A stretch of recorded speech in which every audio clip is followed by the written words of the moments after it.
ఒక చెరువు ఒడ్డున ఒక చింత చెట్టు ఉండేది. ఆ చెట్టు పైన కోతమ్మ, కోకిలమ్మ ఉండేవి. చెరువులో బాతు, తాబేలు, మొసలి, చేప ఉండేవి. ఉదయాన్నే కోకిలమ్మ కమ్మగా పాటలు పాడేది. కోతమ్మ అడవిలో జీవులకు వైద్యం చేసేది. కోకిల పాటను అడవి జీవులు పట్టించుకునేవి కావు. పైగా నల్లగా ఉందని దానికి విలువనిచ్చేవి కావు. ఒకసారి చెరువులోని నీరు కలుషితమైంది.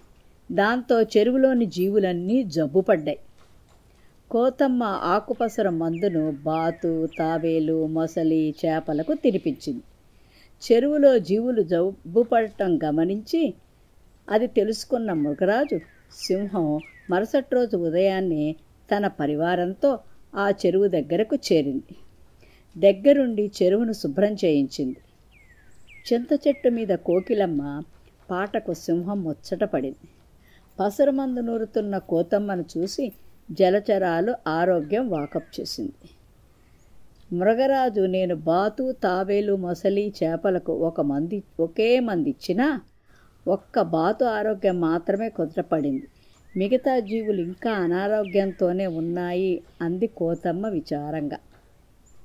పాటలు వినడం వల్ల మనసుకు ప్రశాంతత లభిస్తుంది, ఒత్తిడి తగ్గుతుంది, హృదయ స్పందన మెరుగుపడుతుంది, మనసు ఉల్లాసంగా ఉత్సాహంగా ఉండి వ్యాధుల నుండి త్వరగా కోలుకునేలా చేస్తుంది. నేను ఉదయం చెరువు దగ్గరకు వచ్చినప్పుడు కోకిలమ్మ పాటలను వింటూ పరవశించి తల ఆడిస్తున్న బాతును చూశాను అంది సింహం. అవును రాజా, బాతు ప్రతిరోజు ఉదయాన్నే కోకిలమ్మ పాటలు వినటానికి ఒడ్డుకు వస్తుంది అంది కోతమ్మ. నల్లగా ఉన్న కమ్మని పాటల వైద్యం చేస్తున్న కోకిలమ్మ గొప్పతనం గుర్తించింది కోతమ్మ. పసరమందు వాడుతూ కోకిలమ్మ పాటలు విని తాబేలు, మొసలి, చేప కూడా తిరిగి ఆరోగ్యాన్ని పొందాయి. ఒక అడవిలో నీటి మడుగు ఉండేది. ఆ మడుగులో ఎన్నో జంతువులు ఉండేవి. వాటిలో ఒక చిన్న చేపను మిగతా చేపలే కాకుండా ఇతర జంతువులు ఆప్యాయంగా చూసుకునేవి. ఆ చిన్న చేప అన్ని జంతువులతో ప్రేమగా మాట్లాడుతూ స్నేహంగా ఉండేది. ఒకరోజు ఆ చేప ఈదుతూ మడుగు ఒడ్డుకు వస్తుంటే ఒక కప్ప చూసింది. కప్ప మడుగు కొత్త కావడంతో ఆ చేప గురించి దానికి తెలియదు.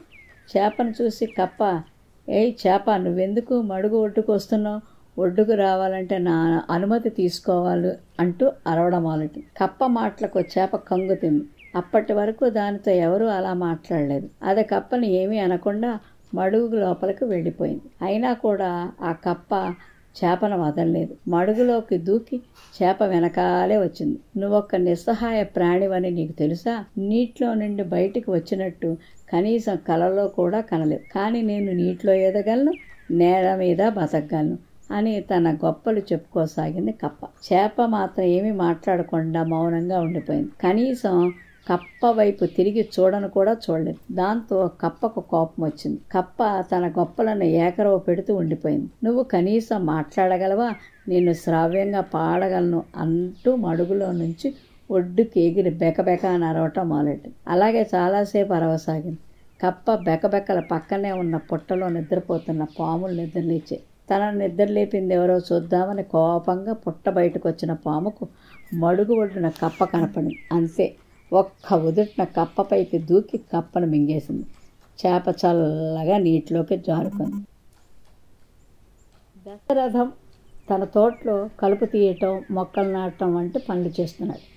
అతని 12 ఏళ్ల కొడుకు రాము కూడా తనకు తోచిన పనులు చేస్తూ తండ్రికి సాయం చేస్తున్నాడు. దశరథం తోటలో పనిచేస్తున్న రాము వైపు చూసి, రాము, నీ పక్కనున్న ఈ రాయిని తొలగించు, మనం ఇక్కడ ఒక మంచి చెట్టును నాటుదాం అన్నాడు. రాము వెంటనే ఆ రాయిని తొలగించేందుకు ప్రయత్నించాడు. కానీ అది అంగుళం కూడా కదలలేదు. నాన్న, ఈ రాయి చాలా బలంగా పాతుకుపోయింది. దీనిని తొలగించడం నా వల్ల కావట్లేదు గట్టిగా అరిచాడు రాము. రాము తెలివితేటను పరీక్షిస్తున్న దశరథం, బాబు, మళ్ళీ ప్రయత్నించు, నీ బలాన్నంతటిని ఉపయోగించు, ఎలాగైనా ఆ రాయిని పెకిలించు, తొలగించు అంతే బిగ్గరగా అడిచారు. ఎంత బలంగా ప్రయత్నించినా ఆ రాయి కదలకపోవడంతో రాముని సముదాయించేందుకు అతని వద్దకు వెళ్ళాడు దశరథం. నేను నీ బలానంతటిని ఉపయోగించని చెప్పానా లేదా ప్రశ్నించాడు దశరథ్. ఏడుస్తూనే రాము, అవును నాన్న, కానీ నేను నా శక్తి మేరకు ప్రయత్నించాను, కానీ రాయి కనీసం కదలను కూడా కదలలేదు అన్నాడు. రాము, నీవు నన్ను మర్చిపోయావు నాన్న, నీవు నాకు సహాయం కోరవచ్చు కదా, నీకున్న బలంలో నన్ను కూడా ఒక బలంగా ఎందుకు అనుకోవు అని తండ్రి అనడంతో రాము కళ్ళు జిగేల్మని మెరిసి ఏడుపు దానంతట అదే ఆగిపోయింది. తండ్రి సాయంతో ఆ రాయిని సులభంగా పెకిలించిన రాము అక్కడ ఒక చక్కని మామిడి మొక్కను నాటాడు. ఒక గ్రామంలో సుశీల అనే ఆమెకి సురేష్ అనే కొడుకున్నాడు. అతను చిన్నతనంలో ఒకనాడు పక్కవారింటిలో నుంచి తోటకూర దొంగిలించి తీసుకొచ్చి తల్లికిచ్చాడు. దానికి ఆమె ఆప్యాయంగా కౌగలించుకుని మానాయనే అని మెచ్చుకుంది. ఇది ఏదో ఘనకార్యం అన్నట్లుగా ఆ పిల్లవాడు చాలా బాగున్నదని తలిచి ఇరుగు పొరుగు వాళ్ళ ఇంట్లో నుంచి వస్తువులు తీసుకురావడం మొదలుపెట్టాడు. తల్లి తప్పని కూడా మందలించాడు. ఇదే అవకాశంగా తీసుకుని రోజు స్కూల్లో తన తోటి పిల్లల దగ్గర పెన్ను కానీ పెన్సిల్ కానీ పుస్తకం కానీ దొంగతనంగా తీసుకురావడం మొదలుపెట్టాడు. క్రమంగా పెరిగి పెద్దవాడయ్యేటప్పటికి గజ దొంగగా మారి అనేక వ్యసనాలకు అలవాటు పడ్డాడు. ఒకరోజు రక్షక భటులు అతన్ని పట్టుకొని పోచుండగా అతని తల్లి, అయ్యో తోటకూర నాడే ఇది తప్పని చెప్పలేకపోయానే, చెప్పినట్లయితే తన కొడుకు ఇలాంటి వాడు కాకపోను కదా అని దుఃఖించింది. కావున ఎప్పుడూ దొంగతనం చేయరాదు. స్వర్గంలో సంచరిస్తున్న బ్రహ్మదేవుడికి ఒక సందేహం కలిగింది. లోకాలన్నింటినీ సృష్టించిన తనను భూలోకం వాసులు గుర్తుపెట్టుకున్నారా లేదా అనే విషయం తెలుసుకోవాలన్న కుతూహలం కలిగింది. అనుకున్నదే తడువుగా భూలోకానికి వెళ్ళాలని అనుకున్నారు. ప్రయాణికుడిలా మారిపోయి ఒక శిల్పి ఇంటికి చేరుకున్నాడు. అక్కడ ఎన్నో అందమైన విగ్రహాలు ఉండటం చూసి ముచ్చటగా అనిపించింది బ్రహ్మకు. ఒక విగ్రహాన్ని చూపిస్తూ దీని ఖరీదెంతని శిల్పిని అడిగాడు బ్రహ్మ. దానికి శిల్పి, అది అంత ప్రాముఖ్యమైన విగ్రహం కాదు అని, దాని ధర తక్కువగా ఉంటుందని బదులిచ్చాడు. అతని జవాబుకు బ్రహ్మ సంతోషించాడు. తర్వాత ఒక స్త్రీ విగ్రహాన్ని చూపిస్తూ దీని ధరెంతో చెప్పగలవా అని శిల్పిని ప్రశ్నించాడు. ప్రయాణికుడి రూపంలో ఉన్న బ్రహ్మ దానికి, శిల్పి ఆ విగ్రహం కొంచెం కష్టపడి చేశాను, దానికి కొంత డిమాండ్ ఉంది కాబట్టి అది కాస్త ఎక్కువ ధర పలుకుతుంది అని సమాధానం ఇచ్చాడు. కొద్దిసేపు విగ్రహాలన్నింటినీ పరిశీలించిన బ్రహ్మకు ఒక మూలలో తన విగ్రహం తారసపడింది. బ్రహ్మ తన విగ్రహం ఎక్కువ ధర పలుకుతుందని భావించి సంతోషంగా మారి ఆ విగ్రహం ధర ఎంతని తన విగ్రహాన్ని చూపిస్తూ శిల్పిని అడిగాడు. మీరు ఆ 2 విగ్రహాలను తీసుకుంటే ఈ బ్రహ్మ విగ్రహాన్ని ఉచితంగా ఇస్తాను అని అన్నాడు శిల్పి. ప్రయాణికుడి రూపంలో ఉన్న బ్రహ్మ శిల్పి మాటలకు నోరెళ్లబెట్టి విగ్రహంలా నిలబడిపోయాడు. ఒక మేకల మందలో బుజ్జి మేకపిల్ల ఒకటి ఉండేది. వయసులో చిన్నదైనా తెలివితేటల్లో పెద్దవాళ్ళకే మాత్రం తీసిపోయేది కాదు. ఒక రోజున యజమాని మేకలను కొండ దిగువకు మేత కోసం తోలుకెళ్ళాడు. ఆ కొండపైన ఒక పెద్ద అడవి ఉంది. మేకపిల్ల అటు ఇటు గెంతుతూ మంద నుండి దూరంగా అడవి వైపు వెళ్ళిపోయింది. తన తప్పు తెలుసుకొని వెనకకు తిరిగి రాబోతుంటే పులి ఎదురుపడింది. పులిని చూడగానే మేకపిల్ల మొదట గజగజ వణికిపోయింది. ఎలాగో అలాగా గుండె చిక్కబట్టుకుని ధైర్యంగా పులి ముందు నిలబడింది. పులి మేకపిల్ల మీద దూకడానికి సిద్ధం కాగానే, పులిరాజా, ఒక్క నిమిషం ఆగండి, మీకు నేను 3 నిజాలు చెప్తాను, అవి నిజమని మీరు ఒప్పుకుంటే నన్ను తినకుండా వదిలేయాలి అంది మేకపిల్ల. మేకపిల్ల మాటలు ఆసక్తిగా అనిపించడంతో సరే చెప్పు అంది పులి కుతూహలంగా. నువ్వు మిగతా పులులతో ఈరోజు నాకు మేకపిల్ల ఎదురుపడింది, అయినా చంపకుండా వదిలేశాను అని చెబితే అవి నమ్మవు, నిజమేనా? నిజమే అని తలూపింది పులి. అలాగే నేను మా మేకలతో ఉన్న ఒక పులి తినకుండా వదిలేసింది అని చెబితే అవి కూడా నమ్మవు, నిజమేనా అంది మేకపిల్ల. పులి అవునని తలూపింది. ఇక 3వ నిజం, చాలాసేపటి నుండి నేను మీ ముందు నిలబడి ఉన్నాను, నువ్వు నన్ను చంపకుండా నిలబడి మాట్లాడుతున్నావు, నువ్వు ఇంతకు ముందే తిన్నావు కాబట్టి నీకు ఆకలి లేదు, నిజమే కదా అంది మేకపిల్ల. అంత చిన్నపిల్ల తన ముందు నిలబడి అంత ధైర్యంగా మాట్లాడటం చూసి పులికి ముచ్చటేసింది. నిజమే, నువ్వు చాలా తెలివైందానివి, నిన్ను వదిలేస్తున్నాను పో అంది. అమ్మయ్య, ఇంకెప్పుడూ అమ్మని వదిలి వచ్చేయకూడదు అనుకుంటూ అక్కడి నుండి పారిపోయింది మేకపిల్ల.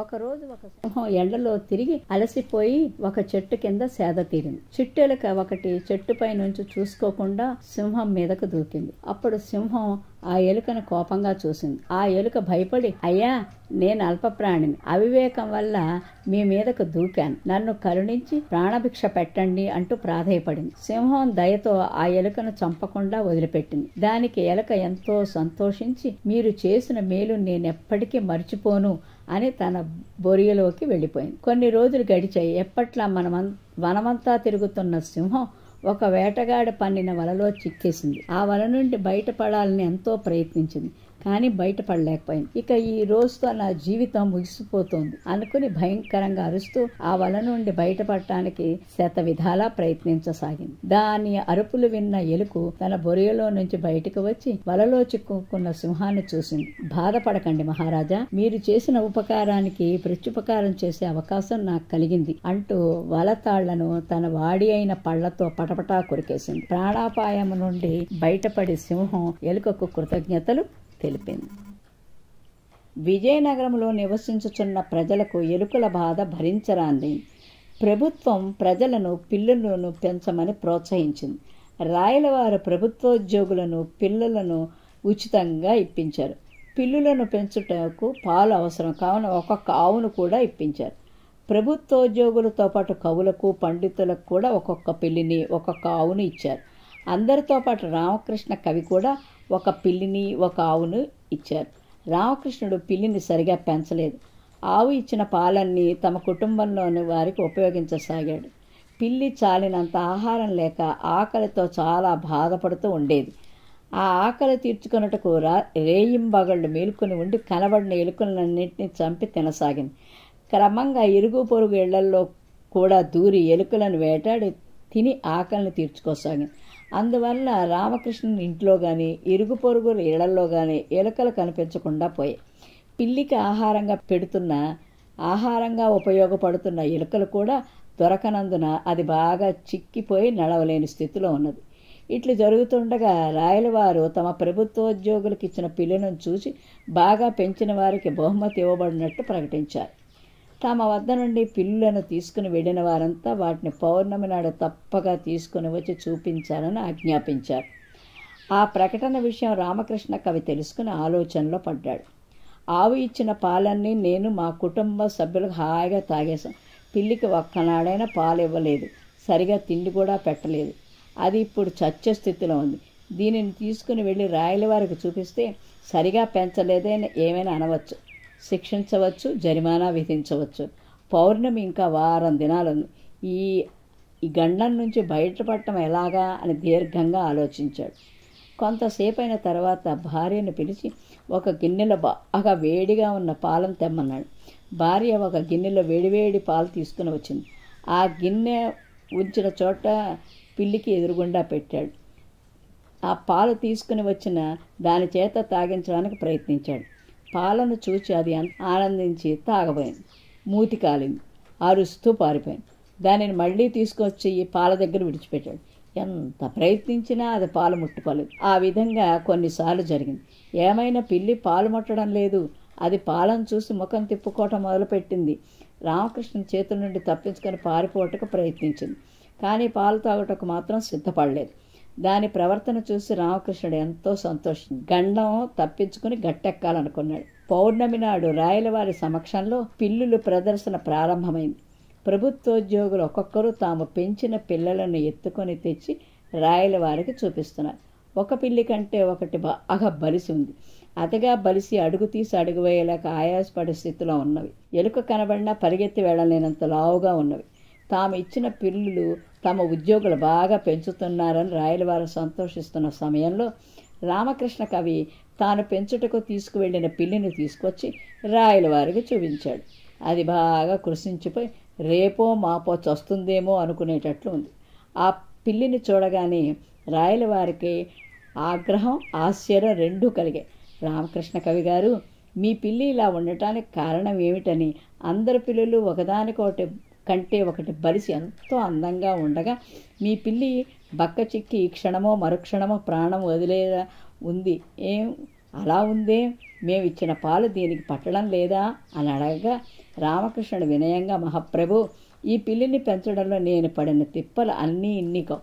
అసలు పాలు ముట్టదు, అప్పుడప్పుడు కాస్త పప్పు అన్నం తింటుందనుకోండి, ఎప్పుడూ దీని దృష్టి ఎలకల మీదే. దీని పుణ్యమా అని మేమేగాక మా ఇరుగు పొరుగు ఇళ్లలోని వారు కూడా ఎలకల బాధ లేక హాయిగా ఉన్నారు అని చెప్పాడు. రామకృష్ణుని మాటలు విని రాయలవారేగాక సభలో ఉన్న మంత్రులు అందరూ కూడా ఆశ్చర్యపోయారు. రాయలవారు ఆయన మాటలు నమ్మలేదు. ఒక రాజభటును పంపి పాలు తెప్పించి ఒక చోట పెట్టించారు. తమ పిల్లితో ఆ పాలు తాగించండి అని ఆజ్ఞాపించాడు. రామకృష్ణ పట్టుకుని ఉన్న పిల్లిని తీసుకుని వెళ్ళి పాల ముందు నిలబెట్టాడు. అది ఆ పాలను చూడగానే ముఖం పక్కకు తిప్పేసుకుంది. రామకృష్ణుడు ఎంత ముందుకు నెట్టినా అది పాల వద్దకు పోక వెనకకు తిరిగి వస్తుంది. అది చూచి అంతా ఆశ్చర్యపడసాగారు. రామకృష్ణ చెప్పిన మాటలు నిజమేనని అనుకోసాగారు. ఎవరు ఏమనుకున్న రాయలవారు మాత్రం రామకృష్ణుని మాటను నమ్మలేదు. లోకంలో పాలు త్రాగని పిల్లి ఉంటుందా? రామకృష్ణుడు ఏదో కొంటి పని చేసి ఉంటాడు, అందువల్లనే ఈ పిల్లి పాలు త్రాగుటకు భయపడుతుంది అని ఆ పిల్లిని దగ్గరకు తీసుకుని నోరు పరీక్షించి చూశారు. పిల్లి మూతికాలిన మచ్చలు కనపడ్డాయి. నాలుక చివర వాత పడినట్టుంది. వాటిని చూసి రాయలవారు కోపించారు. రామకృష్ణ కవి, పిల్లు పాల తాగకుండా మీరేదో చమత్కారం చేసినట్టు గ్రహించాం. మీరు నిజం చెబితే క్షమించి విడిచిపెడతాను, లేకుంటే కఠిన శిక్ష విధిస్తాను అని బెదిరించగా రామకృష్ణుడు జరిగిన విషయమంతా చెప్పి, మహాప్రభు, మీరు మా ఎలుకల బాధ తీర్చుటకే పిల్లిని, దాన్ని పెంచుటకు ఒక ఆవును ఇచ్చారు. ఈ పిల్లి వలన మా ఇంటిలోని ఎలుకల బాధయే కాక మా ఇరుగు పొరుగుల ఎలుకల బాధ కూడా పోయింది. మీరు ఎవరినైనా పంపి మా ఇంట్లో పరిసరాల్లో ఎక్కడైతే ఎలుక కనబడతామో తెలుసుకుని రమ్మనండి. నేను నా పిల్లిని ఎలుకల బాధ తొలగించే స్థితిలో ఉంచాలని ఈ విధంగా తయారు చేశాను. మీరు పిల్లినిచ్చి మా ఎలుకల బాధ పోగొట్టేగాక మాకు నిత్యం కావలసిన పాలు, పెరుగు, నెయ్యి మొదలైన వాటి లోటు లేకుండా కరిగించారు. ఆవును కూడా ఇచ్చినందుకు మీకు నేను కృతజ్ఞతాపూర్వకంగా వందనం అర్పించుకుంటున్నాను. నా పిల్లి వలె ఇచ్చటకు తేబండి ఏ పిల్లి అయినా ఎలుకను పట్టగలదేమో పరీక్షించి చూడండి. కడుపు నిండా తిని బలిసిన పిల్లలు ఎలుకలను పట్టుటకు ప్రయత్నించినా ఇచ్చటికి వచ్చిన వారిని అడిగి తెలుసుకుని నన్ను శిక్షించటయో రక్షించటయో చేయండి అని చెప్పాడు. రామకృష్ణుని మాటలు విని రాయలవారు అతడికి బలిసిన పిల్లులను తెచ్చిన వారిని విచారించగా వారి ఇళ్లలో ఎలుకల బాధ పూర్తిగా పోలేదని చెప్పారు. రామకృష్ణుని ఇంటి పరిసరాల్లో ఉన్న వారిని విచారించగా తమకు ఎలుకల బాధ ఏ మాత్రమూ లేదని చెప్పారు. ఆ సమాచారం తెలుసుకుని రాయలవారు రామకృష్ణుడు చేసిన పని సరి అయినదని మెచ్చుకుని 100 వరహాలు బహుమతిగా ఇచ్చి సత్కరించారు. అనగనగా ఒక అడవిలోని చెరువులో ఒక తాబేలు ఉండేది. అది చాలా తెలివిగలదు. దాహం తీర్చుకోవడానికి చెరువు దగ్గరకు వచ్చే జంతువులకు, పక్షులకు ఏవైనా సమస్యలుంటే తాబేలుకు చెప్పుకునేది. ఆ అడవికి రాజు సింహం. అది ఈ మధ్య కోపంగా గర్జిస్తూ ఏదో ఆలోచిస్తూ చిరాగ్గా పరాగ్గా ఉంటూ నిద్ర తక్కువై ఆకలి ఎక్కువై అడవి నియమాలు తప్పి చిన్న చిన్న జంతువులను కూడా వేటాడి తినసాగింది. తాబేలుతో కోతి, కొంగ ఇదే సమస్య చెప్పుకున్నాయి. నువ్వు భూమి మీద కన్నా నీటిలో ఎక్కువసేపు ఉంటావు కాబట్టి మృగరాజు ఆగడాలు తెలియవు, నీవే ఈ సమస్యను పరిష్కరించాలి అన్నాయి. తండ్రి లాంటి రాజే మనల్ని భక్షిస్తే ఇక రక్షించమని ఎవరికి చెప్పుకుంటాం? చెప్పినా మనలాంటి చిన్నవారి మాటలు వింటాడన్న నమ్మకం లేదు. మీరిద్దరూ రేపు నేను చెప్పినట్లు చేయండి అంటూ రెండింటికి ఏం చేయాలో చెప్పింది తాబేలు. తెల్లారి దప్పిక తీర్చుకోవటానికి చెరువు దగ్గరికి వెళ్ళింది సింహం. చెరువు ఒడ్డున దూరంగా శీర్షాసనం వేస్తూ తాబేలు కనిపించింది. నెమ్మదిగా అడుగులో అడుగు వేసుకుంటూ తాబేలు దగ్గరికి వెళ్ళింది సింహం. తాబేలు వెంటనే శరీరంపై కవచంగా ఉండే గట్టి డొప్పలోకి కాళ్ళు, చేతులు, తల, తోక అన్నీ పోనిచ్చింది. ఆకలితో ఉన్న సింహం తన పంజాన్ని తాబేలు డెప్ప మీదకు విసిరింది. రాయిలా గట్టిగా తగిలింది. నోటితో కొరకపోయింది. పళ్లకు నొప్పి కలిగింది. దాంతో కోపంగా తాబేలును చెరువులోకి విసిరి నీళ్లు తాగింది. నీళ్లు తాగిన సింహం చెరువు పక్కనే ఉన్న చెట్టు చాటుని దాక్కున్న అక్కడికి వచ్చే జంతువులను సమయం చూసి చంపాలనుకుంది. తాబేలు తిరిగి నీటిలోంచి బయటకు వచ్చి ఒడ్డున ధ్యానం చేసుకోసాగింది. కొంతసేపటికి కోతి వచ్చి దాహం తీర్చుకుంటుండగా చెరువులోంచి మొసలి పరుగున వచ్చి లటక్కన కోతిని అందుకోబోయింది. కోతి తప్పించుకుని చెట్టెక్కి, అన్నా, నీళ్లు తాగే నన్ను తినాలనుకోవటం తప్పు కదా అంది. ఏది తప్పు? తండ్రి లాంటి మృగరాజే చిన్న చిన్న జీవులను చంపుకు తింటుంటే ఇంకా నీతి న్యాయం తప్పు ఎక్కడున్నాయి అంది ముసలి. కోతి చెట్టు దిగి తాబేలు పక్కన చేరి యోగా చేసుకోసాగింది. మరికొద్దిసేపటికి కొంగ అక్కడికి వచ్చి చెరువులో నీటిని తాగి తాబేలు పక్కనే ఒంటికాలిపై జపం చేయసాగింది. అప్పుడే మంత్రి నక్క అక్కడికి వచ్చి కొంగను అందుకోబోయింది. కొంగ తప్పించుకుని చెట్టు కొమ్మపై వాలి, మహామంత్రి, జపం చేసుకుంటున్న నన్ను చంపాలనుకోవటం న్యాయమా? మృగరాజుకు ఫిర్యాదు చేస్తాను అంది కొంగ. వెళ్ళు, ఎప్పుడు చిరాకు కోపం ఆఖరితో ఉండే రాజు నిన్ను చూసి గుటుక్కున మింగేస్తాడు.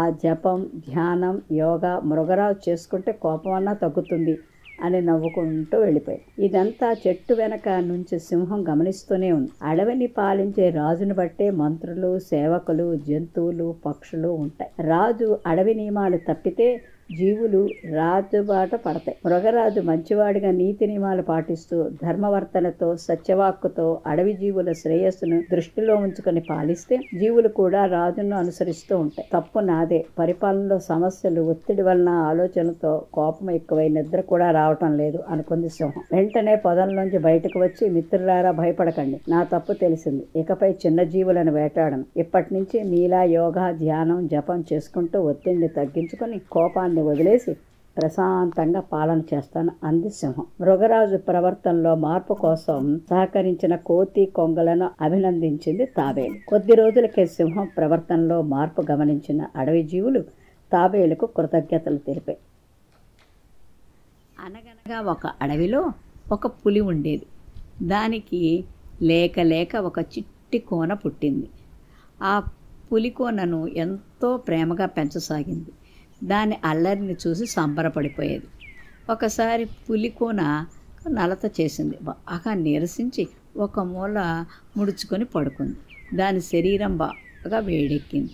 ఎప్పుడూ అల్లరి చేస్తూ గెంతులు వేస్తూ తన బిడ్డ బాధతో పడుకోవడం చూడలేకపోయింది. ఏం చేయాలో తోచలేదు. తన బిడ్డకు నీళ్లు తాగించి గుహలోంచి బయటకు వచ్చింది. ఎదురుగా ఓ ఏనుగు రావటం గమనించింది. ఆ ఏనుగు కూడా విచారంగా ఉన్న పులిని చూసి, పులిబావా, విచారంగా ఉన్నావేంటి అని ప్రశ్నించింది. నా బిడ్డకు నలతగా ఉంది, ముడుచుకుని మూలన పడుకుంది అని చెప్పింది పులి. అయ్యో, విచారించకు, కొంచెం చెరుకు రసం తాగించు, తిరిగి హుషారుగా తిరుగుతుంది సలహా ఇచ్చింది ఏనుగు. వెంటనే పులి చెరుకు తోట వైపున వడివడిగా అడుగులు వేసింది. దారిలో ఎదురైన ఎలుగుబంటి, అంత వేగంగా వెళుతున్నావు ఎక్కడికేంటి పులిమామా అంటూ పలకరించింది. కారణం చెప్పింది పులి. ఓసి, దానికై భయపడుతున్నావా? కొంచెం తేనె నాకించామంటే చటుక్కున లేచి కూర్చుంటుంది అని ఎలుగుబంటి సలహా ఇచ్చింది. దాంతో పులి తేనె కోసం చింతలతోప వైపు పరిగెత్తడం మొదలుపెట్టింది. దానికి ఎదురుగా వస్తున్న పిల్లి, ఎక్కడకా పరుగు పులిరాజా అంటూ ప్రశ్నించింది. దానికి తన బిడ్డ సంగతి చెప్పింది పులి. అలాగా, అయితే చక్కటి గోపాలు కొంచెం తాగించు, చిటికలో లేచి గెంతుతుంది అంది పిల్లి. ఆలోచనలో పడింది పులి. ఏనుగు చెప్పిన చెరుకు రసం తాగించాలా, ఎలుగుబంటి చెప్పిన తేనె నాకించాలా, లేక పిల్లి చెప్పిన పాలు తాగించాలా అని చివరికి ఆ మూడు చెప్పినట్టు చెరుకు రసం, తేనె, చిక్కటి గోవుపాలు మూడింటిని పట్టుకెళ్ళి తన బిడ్డతో తాగించింది. గడియలు గడుస్తున్నాయి, కానీ గుణం కనిపించలేదు. దాంతో దిక్కుతోచక బిడ్డను దగ్గరకు తీసుకుని బోరున ఏడవసాగింది పులి. సరిగ్గా అప్పుడే గుహ ముందు నుంచి వెడుతున్న మృగరాజు, సింహం, రాజు వైద్యుడు, నక్క రెండు పులి ఏడుపు విని ఆగిపోయాయి. గుహ లోపలికి వెళ్ళి ఆరా తీసింది నక్క. వెంటనే బయటకు వచ్చి ఎదురుగా ఉన్న పొదల్లోంచి 3 రకాల ఆకులను కోసి బాగా నూరి ఆ పసర్ను పులికోనకు తాగించింది. వెంటనే పులికోన కళ్ళు తెరిచి ఆ వెంటనే తల్లిని చుట్టుకుని కడుపు నిండా పాలు తాగింది. తర్వాత ఆడుకోవటానికి బయటకు వెళ్ళింది. సంతోషంతో మృగరాజుకు, రాజవైద్యుడికి కృతజ్ఞతలు చెప్పింది పులి. చిరునవ్వుతో సింహం, మిత్రమా, మనకు చేపలు తినాలనుంటే చెరువుకు పోతాం, కానీ తోటకు పోము కదా. ఏనుగు, ఎలుగుబంటి, పిల్లి ఈ మూడింటికి వైద్యం తెలియదు. మనకు ఆరోగ్య సమస్య వచ్చినప్పుడు వైద్యుల సలహాలు తీసుకుంటేనే సరైన పరిష్కారం దొరుకుతుంది. ఇంకొంచెం ఆలస్యమై ఉంటే నీ బిడ్డ ప్రాణాలకే ముప్పు ఏర్పడేది అంది. తన పొరపాటును గ్రహించింది పులి. నాటి నుంచి సొంత వైద్యం జోలికి పోకుండా వైద్యం తెలియని వారిని సలహా తీసుకోకుండా వైద్యుడి దగ్గరికి వెళ్ళటమే నేర్చుకుంది. విజయనగరం మహారాజు దేవదత్తుడు కళాప్రియుడు. ప్రతిభావంతులైన కళాకారులను సముచిత రీతిలో ఆదరిస్తూ ఉండేవాడు. విజయనగరంలోని కళాకారులు తమ ప్రతిభను దేశ విదేశాల్లో చాటుకున్నారు. ఒకసారి పొరుగు రాజ్యమైన కళింగ దేశము నుంచి మదనమోహనుడు అనే చిత్రకారుడు మహారాజా దేవదత్తుడిని కలిశాడు. మదనమోహనుడు ప్రతిభావంతుడే కానీ గర్విష్టి. మహారాజా, చిత్రకళలో నన్ను మించిన వారు ఈ భూలోకంలోనే లేరంటే అతిశయోక్తి కాదు. నా చిత్రాలలో ఎంతో సహజత్వం ఉట్టిపడుతుంది. మీరు నా కాలికి గండపండేరని తొడిగితే బాగుంటుంది అని ఎంతో అహంకారంతో అన్నాడు మదనమోహనుడు. మహారాజు దేవదత్తుడు తన ఆగ్రహాన్ని అణుచుకొని, మీ తైలవర్ణ చిత్రాలను మా దేశపు చిత్రకారులందరూ ముక్త కంఠంతో ప్రశంసిస్తే అలాగే సత్కరిస్తాను అన్నాడు. మదనమోహనుడు అదే అహంభావపూరిత స్వరంతో, నా చిత్రాల్లో చిన్న లోపం ఎత్తి చూపి నా చేత అవుననిపించినా ఇక జీవితంలో కుంచి చేత పట్టను అన్నాడు. మదనమోహనుడి చిత్రకళా ప్రదర్శన ఏర్పాటైంది. చూసిన వారంతా అతని ప్రతిభను వేనోళ్ల కొనియాడారు. ఆ ప్రదర్శనలో అన్ని చిత్రాలలోకి ఓ యువతి ద్రాక్ష పళ్ళ గుత్తి చేత పట్టుకొని ఉన్న వర్ణ చిత్రం విశేషంగా ఆకట్టుకుంది. ఎక్కడి నుంచో కొన్ని పక్షులు వచ్చి ఆ ఫలాలు నిజమైనవిగా భ్రమించి ముక్కుతో పొడిచాయి. అది చూసిన వారంతా హర్షధ్వానాలు చేశారు. చూశారా మహారాజా, నా ప్రతిభకు ఇంతకన్నా నిదర్శనం ఇంకేం కావాలి అన్నాడు మదనమోహనుడు విజయగర్వంతో. అదే సమయంలో సభికుల్లో ఓ యువకుడు ముందుకొచ్చి, మన్నించండి ప్రభు, ఈ చిత్రకారుడి చిత్రంలో జీవకళ లేదు. సామాన్యంగా పక్షులు మనుషులను చూసి భయపడతాయి. ఆ ఫలాలు సహజమైనవిగా ఉన్నాయి తప్పితే వాటిని పట్టుకున్న యువతి ముఖంలో జీవం లేదు. అందుకే పక్షులు ధైర్యంగా ఆ చిత్రం దగ్గరకు రాగలిగాయి అన్నాడు. ఆ యువకుడి మాటల్లో వాస్తవాన్ని గ్రహించిన మదనమోహనుడు అహంకారమంతా దిగిపోగా సిగ్గుతో తలదించుకున్నాడు.